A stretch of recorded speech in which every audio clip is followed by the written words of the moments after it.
Hiya folks, it's Kikoskia here, and welcome back to Let's Play Betrayal at Krondor, and when last we left off, we are no longer in the Northlands. We are back by Dencamp on the Teeth, looking for some moredhel illusionists that have managed to break through the line of defense.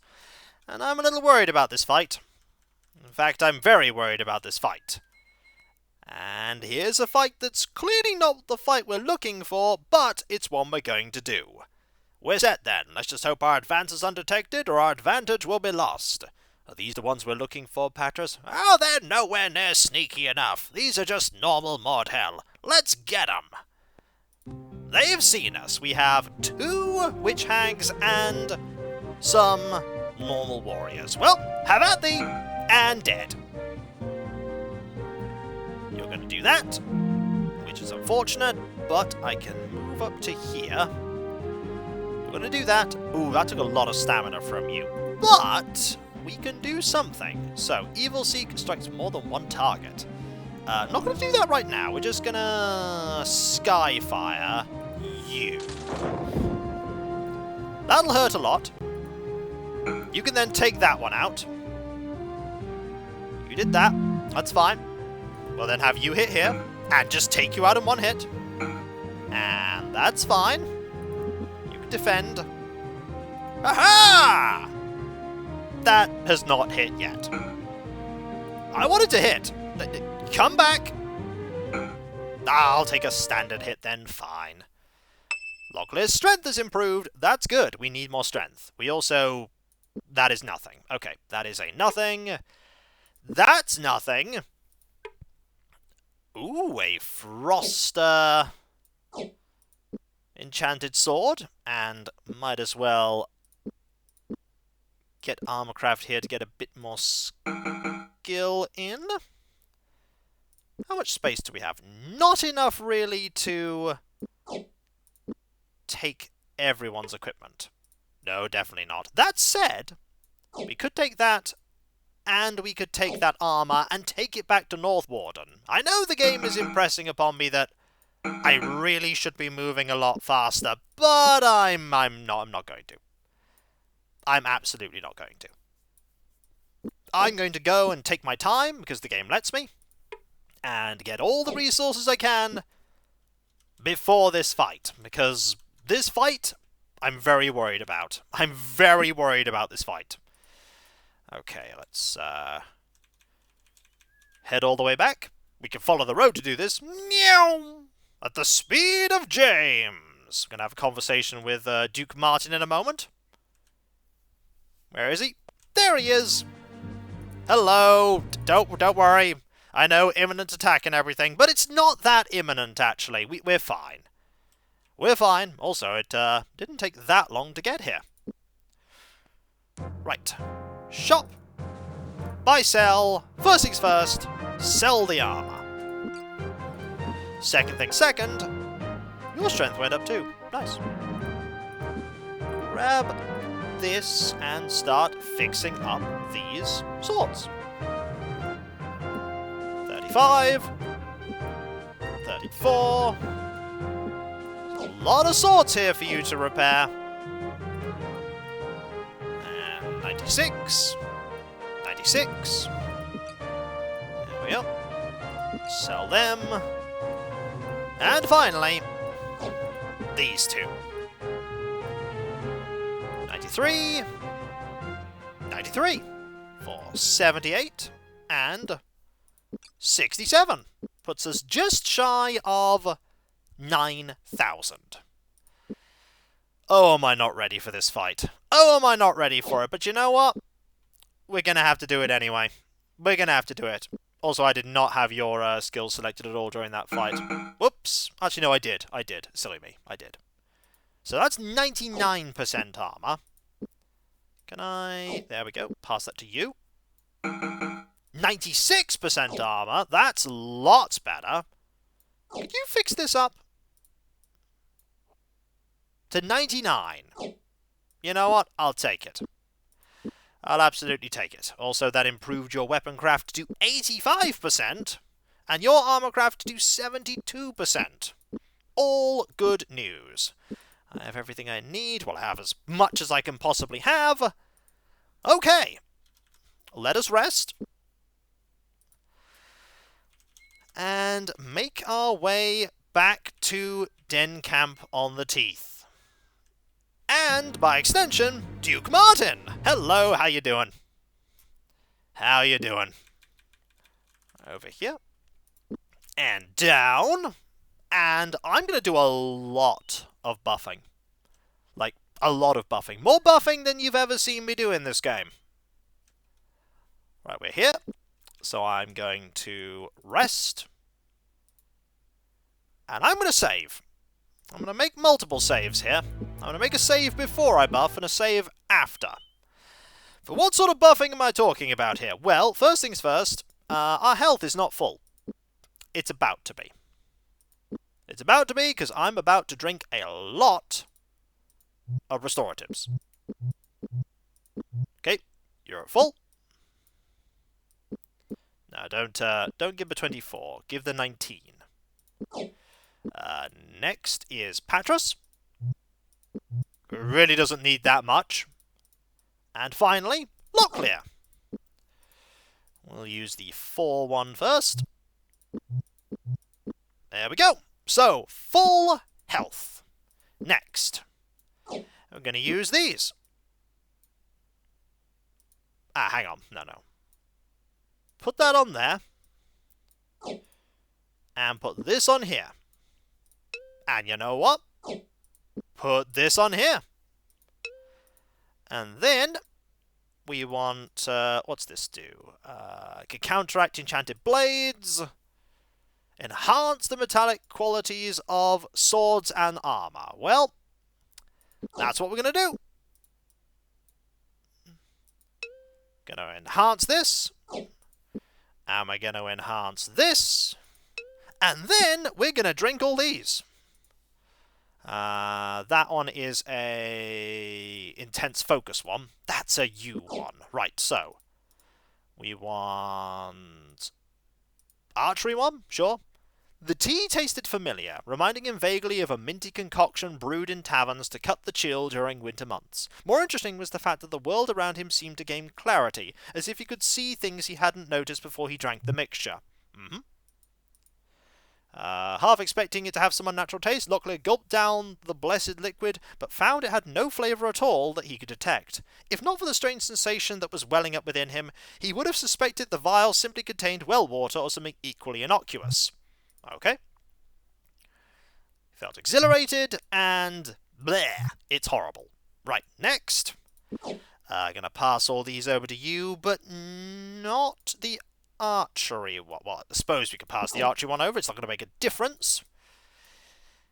I know! Kiko buffing! It happens sometimes. That's the concentration one. That's the archery one. You can just have that one. Okay, here we go. You can drink that one. This one. That one. And that one. Am I overbuffing? Probably. Is this a smart idea considering the fact that we're going to be going up against multiple spellcasters? Yes. Absolutely. So, James had no idea what to do with the Luton's concentrate. I could be wrong, but it looks like a magician's handiwork, Patrick said. I'm not sure if I have room in my rucksack right now, but I'll take it off your hands if you like. Okay. Wrong drink. Oh, drink that. Drink that. Drink that! Drink that. Did you actually drink this? Padra studied the vial. He had thought to drink more of the liquid, but his head was still swimming with the effects of the previous dose. It occurred to him a second drink might do more harm than good. So, you have 117% casting. You have 91% defense, 97% crossbow, 114% accuracy melee, and you have 102, 93, and 85. Defense. That is pretty good. I think we might be ready for this fight, wherever this fight is. I really hope we're ready for this fight, wherever this fight is. And this is when we're not. Let's go look for it. Enemies. Are they here? The front door was scratched heavily, as though by swords. His own sword drawn, Locklear cautiously ventured inside. The weather-beaten exterior of the house was in better shape than the ransacked interior. What was left of a small wooden table and 2 chairs rested at odd splintered angles throughout the house. After a brief search turned up nothing of interest, they decided to leave. Did thieves do that? There would be no reason for them to tear the place up like that. No. The evidence of my eye suggests a small band of trolls recently paid a call here. Probably killed the owner and his family, too. I pray to Ishop they didn't find any women when they arrived. Here? The remains of a sheep lay just inside the door to the barn, its body a twisted, bloody mass of bone and wool. Patras stood open-mouthed, breathing heavily. It was obvious that the animal had been carved with a knife, and that the carver was after its meat. What disturbed him was the brutality at which the act had been carried out. Blood had splattered everywhere, and there were bits of dried meat on the walls and ceiling, probably flung there by the knife as it violently hacked in and out of the defenceless creature. Other animals in the barn had met a similar fate. Locklear thought it strange how the sight of men killed in combat had no effect than the scene laid out before them. After a moment's hesitation, he decided it was time to leave. Okay. There's you.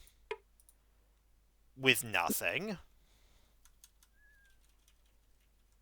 And James stopped. He shook his head, then turned to the others. This course is futile. We will gain nothing save a waste of valuable time. We continue to travel in this direction. We must turn back. So somewhere in this area are the moredhel. Do we still have our buffs? We do. Good. Good, good. We still have them. Where are they? Not here. In this thicket of trees?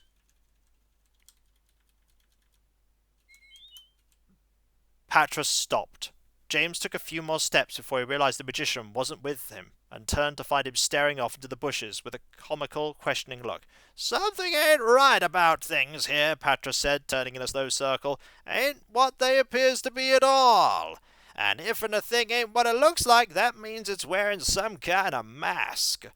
What are you babbling on about? Locklear asked. The invisible magicians, you donkey! Patras shot back. Almost imperceptibly, his mouth began to move, silently forming words long forgotten. His lips began to move faster, in sync with a secret accelerating rhythm only he could know. He then gave voice to his words, and they tumbled from his throat, louder and louder until he was nearly shouting. James saw a strange shimmering in the air. He turned to look, and before his amazed eyes he saw a huddled pack of moredhel spellcasters. There are 6 of them! Well, that's a problem. Kill them. Charge! 1 dead. Okay. 2 dead? Yes. This is going to be a tricky fight. I don't think Patras is going to be in it for very long. Or at all.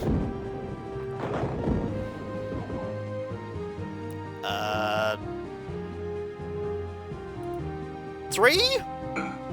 Yes, third one dead. Looks like Locklear's handling this fight pretty well. Mainly because they haven't targeted Locklear with any spells. Ooh, that hurt. That hurt you a lot.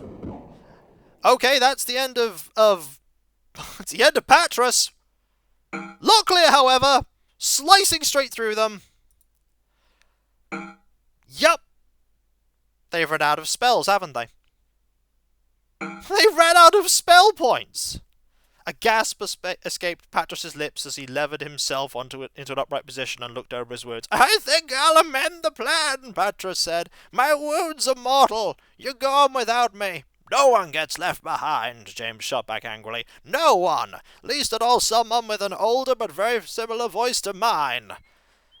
Pack your things. We move. Okay, what do you have? Ooh, some good stuff. This is a infinity pool. Well, you wanna bet I'm gonna be taking this. Oh yeah, let's take that infinity pool. That seems pretty good. So what else is there? 6 wizards. That's a spell scroll. This is also... What's the spell scroll? It is... Wrath of Killian. Pretty sure you can learn that. Yup. New spell for you. Night Fingers. New spell for you. We can sell that. We can sell that. Money. More potions. The potions, I think, helped a lot. I think they made a big difference. It didn't look like they made a big difference, but they made a big difference. Also, I should really deal with the fact that you're on death's door right now. Really should. So, where's the spare pile of these potions? There's the spare pile of these potions. Drink deeply, Patras. We need you back. I'm okay. You said a moment ago you were on death's door. Yeah, well, I was just being dramatic. I'll be fine. You will not be fine. You will drink these. I'm fine. You're fine now. Yes, yes I am. Well, do you have something to say to us? No. I'm just going to drink more of this. That's expensive, you know. Well, bleh. What else do we have here? Armour. More of this. I mean, I'll take it. And... surprisingly enough, the equipment that these people have isn't actually that good. Like, this is not great gear. I thought this would be better. Like, more powerful, but no, it's like elven armor, broadswords, kingdom armor. It's all fairly humdrum. Not going to complain. Probably should. But there we go. Repair this. Repair that. Repair that. I think that was probably one of the more difficult fights in the game, though. Like, absolutely. That was probably one of the more difficult challenges, and we got through it. Using tactics. Yeah. You didn't think Kiko would employ things like tactics, but he did. Using consumables, buying consumables to use them to better protect himself, better protect his party members. Yeah. These things happen sometimes. So we've repaired that armor. We can repair this armor. Just really to get a percentage point. We can repair this armor just to get a percentage point. Armor craft going up. Marvellous. We'll repair this armor just to get it up a percentage point. And... have I already repaired this armor? No, I haven't. No, I haven't. And this armor. See, the best armor they had was elven. That's not very good. Right, you have fixed these up, so pass those over there so that you can carry that, and pass that over to you so that you can hold on to that, and then you can hold on to more swords, because I want to hold on to more swords, so I can sell those. If the game, of course, gives you an opportunity to sell the swords, it might not. I think it's these three that we need to get the swords off. Yep. Also a two-person whetstone. You want to bet I'm going to use that. And this. I'm glad they didn't go into melee with us, because all of these people have buffed weapons. They all have buffed weaponry. Right, do that, do that, do that. Honestly, fix this up too. And fix this up as well. If we can. We can. Well, we can't, but the game went, you totally can. 86% weapon craft and 63%. Okay, it's actually higher than that. It is higher than that. And we're going to rest so that we can get it higher.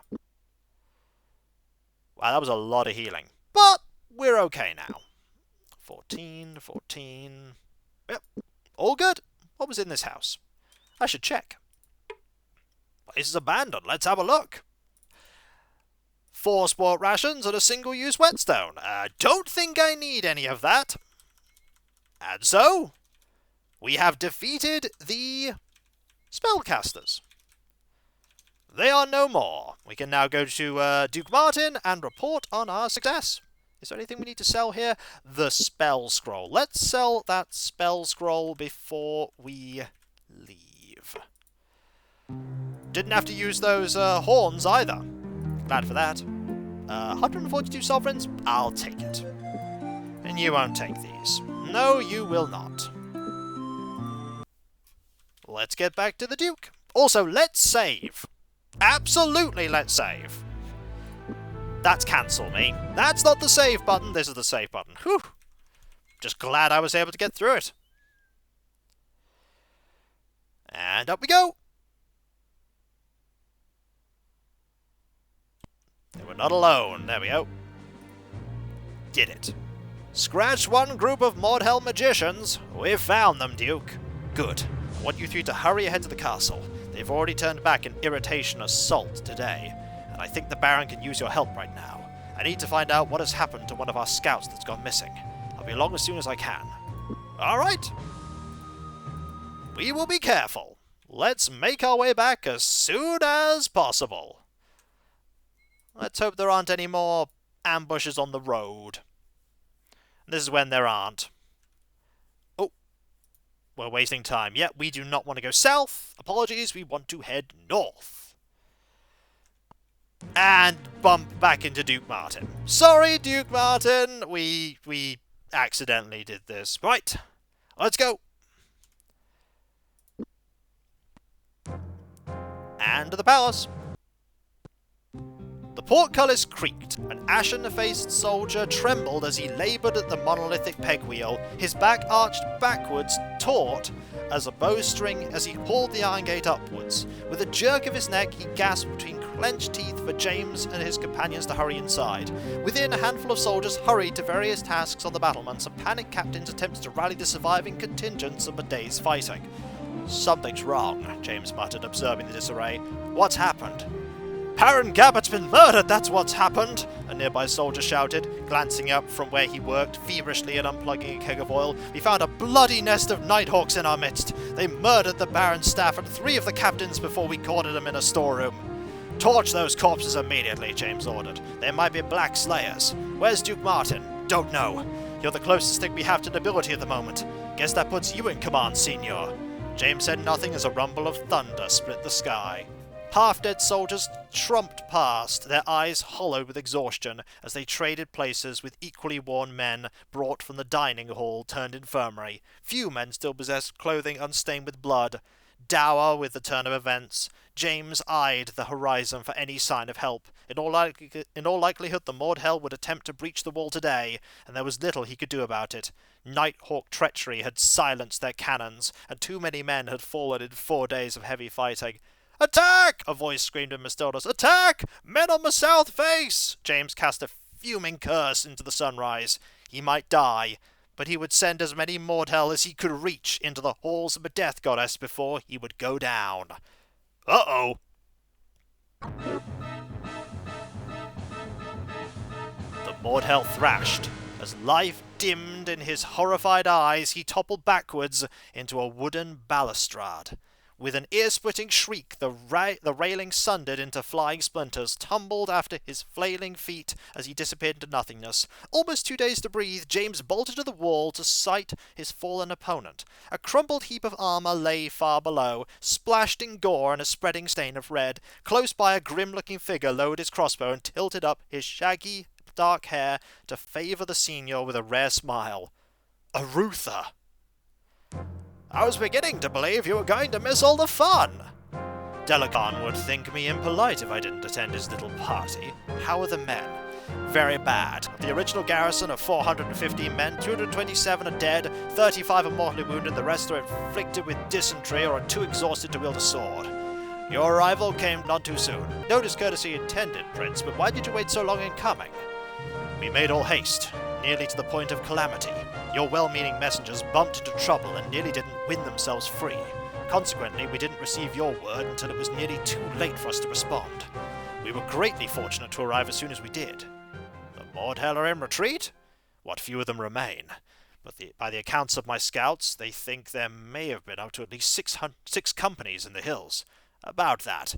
Since they didn't have the decency to attack all at once, we couldn't tell. If our trackers are to be believed, 4 of those companies slipped out a week ago, while the other 2 kept your forces pinned down. The rest apparently turned southwest. Sounds like they mean to strike at High Castle, undoubtedly. Since the moredhel leader has mimicked many of the moves that his predecessor Muramandus made, it stands to reason he may make many of the same mistakes. As a precaution, I split my forces and diverted half of them to High Castle.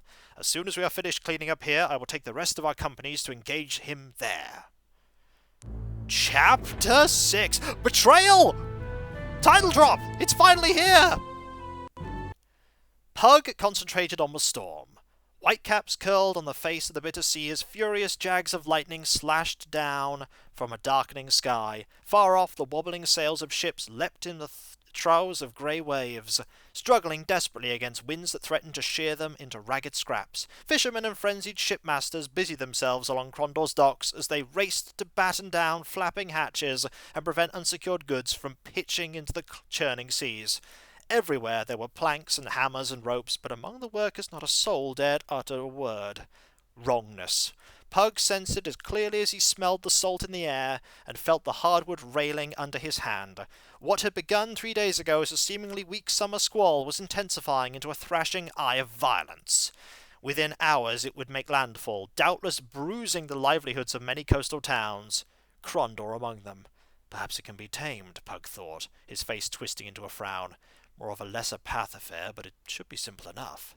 Even as he extended his hand, the image of another storm formed in his mind unbidden, a terrifying storm that had raged over his head as he came into the greatness of his power in the far-distant empire called Suranani.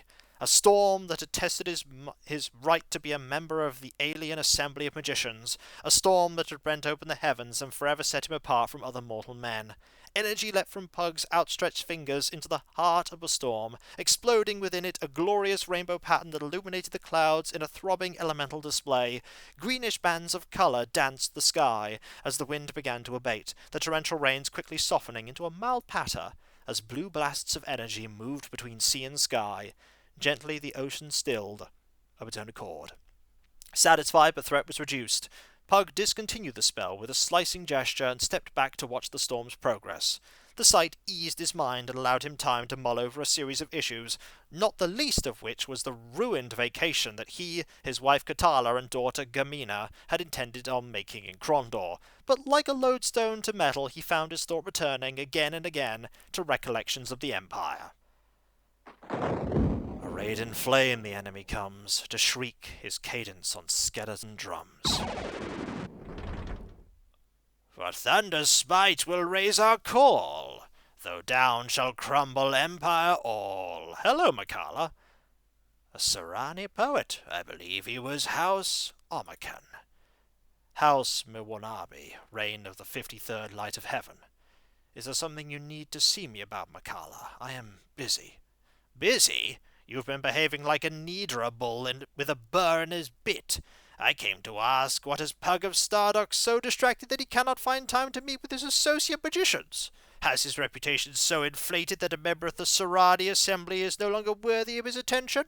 I'm sorry. Perhaps you're right. I've just been very preoccupied. I find myself obsessed with this storm. All week I felt it building over the bitter sea, and all the while I have suspected that there is more to it than is immediately perceptible. It doesn't feel natural. Have you seen its like? I've seen its match in distraction. As I recall, you created far more havoc in Suranani when you disrupted my Emperor's imperial games. Several city blocks destroyed, countless lives lost, the warlord cast down in dishonor. I had a feeling you didn't summon a rift door to chastise me about my lack of attention. What is this about, Makala? Your loyalties, Pug. While you claim loyalty to the Empire, you live your life under the influence of a Midkemnian king and took to wife a Thuril Highlander. Your judgment is suspect. From the day I left the Empire, my judgment and my loyalty ceased to be the concern of the Assembly of Magicians. I do what I see as best for all concerned. I see. Then is any act justifiable to that end? If it serves the common good, yes. Even if it violates an individual's rights? What do you wish for me to say, Makala? You lead me as if I were one of your Nidra cows, but I'm in no mood for games. State your business. Very well. Your daughter Gamina has blossomed into a remarkable young woman. She is beautiful, gracious, and an honor to your house. Unfortunately, she is also a girl with remarkable powers. Your love for your daughter has led you to a grievous miscarriage of duties. Why have you let her live? My estimation of a person's magical talents is not determined by their sex, Makala, and I refuse to murder my child to appease a barbaric tenant of the Assembly. They have no authority in Midkemia. In this instance, I believe they will choose to ignore the geography. At this juncture, the Assembly is troubled, surrounded by anti-traditionalists who embrace your Midkemian values, led in large part by Mara the Akoma. Open defiance by you as our most notable member could weaken our position within the Empire, and that is something we cannot afford. We would be forced to make you publicly comply. Although I am equally wary of female abomination, I have no desire to see your daughter dead. I have acted on your behalf and placed her in exile until such a time as we can agree on her ultimate fate.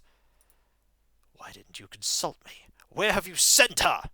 Seek her if you wish, but it will avail you little. Your further interference will likely ensure the Assembly will carry out its order of death.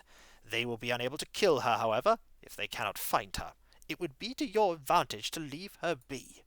I will not content myself to sit here while the Assembly banters about the value of my daughter's life. I shall find her, and then you will tell your brethren to expect my visit. You embark on a dangerous road, but it is yours to take. Farewell, then, Pug.